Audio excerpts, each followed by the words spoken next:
ధన్యమైంది అన్నట్టుగా ధన్యమైపోయింది. ఎందుకంటే నేను రాజకీయాల్లోకి వచ్చినప్పుడు ఓడిపోయినా కానీ ఒక్కసారి నాకు సమ్మక్క సారలమ్మ దగ్గర అధికారికంగా సమ్మక్క గుట్ట నుంచి తీసుకొచ్చే భాగ్యం కలగాలని కోరుకున్నాం. చాలా జీవితంలో పూజారులు చెట్టు కింద పుట్ట కింద చేసుకుంటూ వచ్చినా కూడా భక్తులు ఎంతో మరి సమ్మక్క తల్లుల మీద దయతోటి ఇక్కడికి వస్తా ఉన్నారు. అది 1000 ఏళ్ళు ఉండి భక్తుల విశ్వాసాన్ని నమ్మకాన్ని పూజారుల ఆచారాలను ఆదివాసీల ఆచారాలు సాంప్రదాయాలు కొనసాగించే విధంగా ఈరోజు మన ముఖ్యమంత్రి గారు రేవంత్ రెడ్డి గారు ఒక గొప్ప కార్యక్రమం తీసుకున్నందుకు నిజంగా ఇంతకంటే మేమైతే ఆ తల్లి బిడ్డగా ఇంకేం కోరుకోవడం లేదు. ముఖ్యమంత్రి గారికి మా సోదరునికి ప్రత్యేకంగా పాదాభివందనాలు. అదేవిధంగా సీనన్న గారు ఒక వారధిగా ఈరోజు ప్రభుత్వానికి పూజారులకు భక్తులకు అందరికీ బాధ్యత ఇన్ఛార్జ్ మినిస్టర్గా వారు తీసుకోవడం జరిగింది.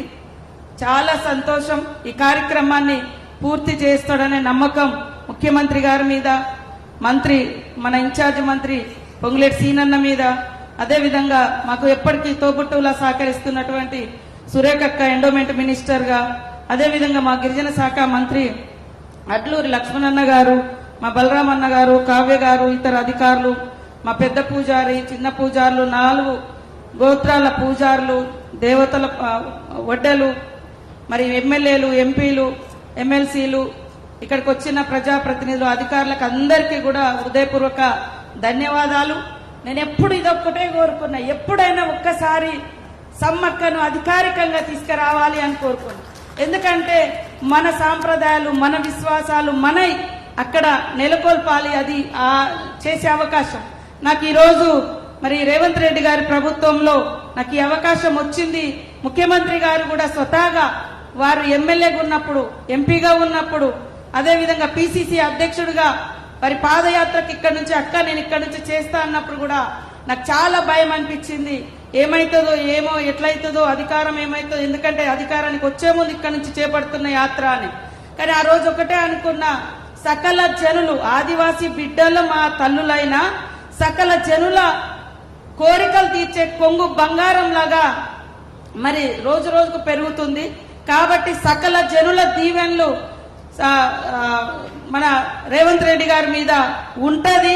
ఆ తల్లి దీవెనలు మా మీద ఉంటాయి, ఆయన మీద ఉంటాయి అనే ఉద్దేశంతో ఆ రోజు 2 రోజుల ముందు నాకు ఈ ప్రోగ్రాం పాదయాత్ర ఇచ్చిన ఘనంగా స్టార్ట్ చేసుకొని సక్సెస్ చేసి మళ్ళీ 1 ఇయర్ తర్వాత జాతరకు మేము మరి మన రేవంత్ రెడ్డి గారు అంతకుముందు పిసిసి అధ్యక్షుడిగా, తర్వాత జాతరకు 1 ఇయర్ లో ముఖ్యమంత్రిగా రావడం, నేను మంత్రిగా రావడం నాకు ఆ దేవుడిచ్చిన వరము, సమ్మక్క సారలమ్మ ఇచ్చినటువంటి వరంగా నేను భావిస్తా ఉన్నాను. కాబట్టి ఇక్కడ పూజారులందరితో మేము 3 నెలలు సంప్రదింపులు చేసి గద్దెల మార్పు అనేది మేము ఫస్ట్ పెట్టుకున్నాం.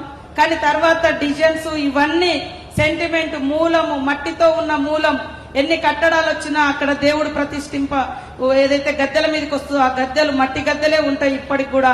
అది పూజారులందరి కోరిక. కాబట్టి ముఖ్యంగా ముఖ్యమంత్రి గారు రేవంత్ రెడ్డి గారు అనేక సార్లు వచ్చి మరి ముఖ్యమంత్రి అయిన తర్వాత జాతరను దేవుడు పెట్టుకొని ఇప్పటికీ మేము ఒక డిజైన్ ఇచ్చినప్పుడు వారికి సంతృప్తి చెందలే.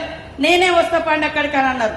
ఈలోపు మళ్ళా పూజారులు వారును మన శివనాగిరెడ్డి గారిని, శ్రీనివాసరాజు గారిని, మా శైలజ మేడం వీళ్ళందరినీ మాకు తోడైపోయి అందరం మళ్ళా 2-3 మీటింగ్లు సీనన్న దగ్గర, సురేఖక్క దగ్గర, లక్ష్మణన్న అందరం పెట్టుకున్న తర్వాత మళ్ళీ సీఎం గారు కూడా చూసి మరి ఈ రోజు రావడం జరిగింది. నిజంగా మళ్ళీ ఒక్కసారి చెప్తున్నా, ఇది ఇంతకంటే ఈ జీవితానికి ఇంకేమి లేదు. 1000 ఏళ్ళు సమ్మక్క సారలమ్మ కీర్తి భక్తుల కోరికలు కొంగు బంగారంలా తీరుస్తుందని నా దేవుణ్ణి కోరుకుంటూ అందరికీ శుభాకాంక్షలు, ధన్యవాదాలు.